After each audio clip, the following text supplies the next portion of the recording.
Dapat tama sa isip at sa salita.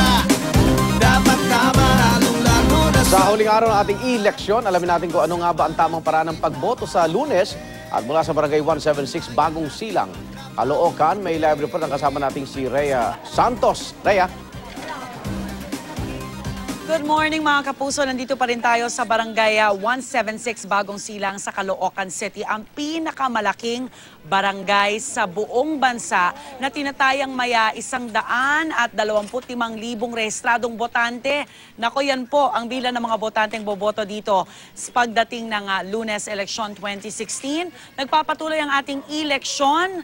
At mga kapuso dapat tama ang pagboto sa darating na Lunes. No to PCOS, yes to VCM na tayo. At para po sa karagdagang impormasyon, makakasama po natin si Attorney Crisel Balmes, Executive Assistant 5 ng Office of the Chairman ng COMELEC. Good morning, Attorney. Eto na, malapit na, 3 days to go. Ano bang pinagkaiba ng ating VCM sa PCOS at madali lang ba itong maintindihan ng ating mga kababayan? Halos wala naman siyang gaanong pinagbago. Alright, go ahead. Halos wala naman siyang gaanong pinagbago. Parehas pa rin na i-feed mo yung balota mo. Meron lang tayong mga security features na in-improve at mas mabilis na ang ating processor para dito sa ating VCM. At gayon din, gagamit na tayo ng ating SD cards. Alright. Hindi na CF cards. Isang tanong lang isingit ko, no? May panlaban ba tayo sa brownout? Hindi Yes. titigil ang botohan kahit brownout? Yes, walang problema kung sakali magkaroon tayo ng power interruption dahil meron tayong baterya, no? Good for 14 hours, I heard, good for no? 14 hours ang ating baterya. So, automatic siyang magsusupply ng kuryente once nawala yung kuryente natin at tuloy pa rin ang eleksyon. Alright, Attorney Crisel, bilang isang responsableng botante, paggising ko sa Lunes, ano-ano dapat yung mga paghahandang ginawa ko na? Well, unang-una, dapat alam na nila kung ano yung precinct number nila. So, alam na nila kung anong eskwelahan ang pupuntahan nila at hahanapin nila ang pangalan nila sa tinatawag nating precinct computerized voters list. Paano nila Ito yung- malalaman yan? Saan nila pwedeng tignan?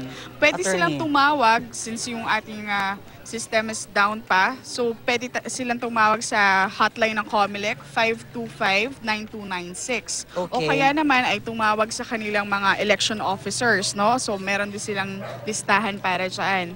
Meron Alright. din tayong mga app. Like sa GMA, meron tayong app for precinct finder. Alam ko na presinto ko, alam ko na voting center ko. Anong dapat kong ibaon? May dapat ba akong ibaon pagdating ko sa sa Yes, presinto? ibaon. No? So, mas makakabuti kung may dala po silang mga valid identifications. So, para mas madaling ma-determine ng ating mga Board of Election Inspectors kung ang kanilang kumaga identity. Ayan. Mabuti rin na magdala ng kodigo para Kodigo. hindi sila magkamali ng isi-shade sa balota. Okay, yung kodigo, bawal sa cellphone, ano?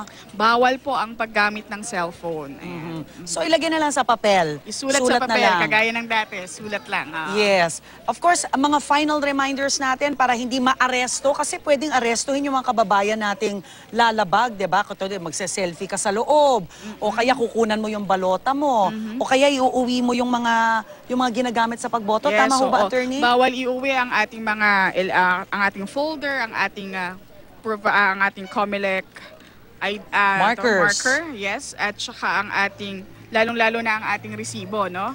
Bawal iuwi ito. So bawal kumuha po ng mga pictures sa ating balota o mag-selfie together with the ballot at saka together with your vote receipt. Ayan. Ayan, ako bantayan natin ang ating mga boto, mga kapuso, dahil sagrado po ito. At of course, syempre, talagang ipagdasal natin na kung sino man yung ating iboboto ay para sa ikagaganda, no? At ikabubuti ng ating bansa. Maraming salamat, Attorney Crisel Balmes. Thank you very much. Mga kapuso, mamaya, bubusisiin pa natin yung ating balota at mga ilang paalala pa sa darating na eleksyon 2016 sa Lunes.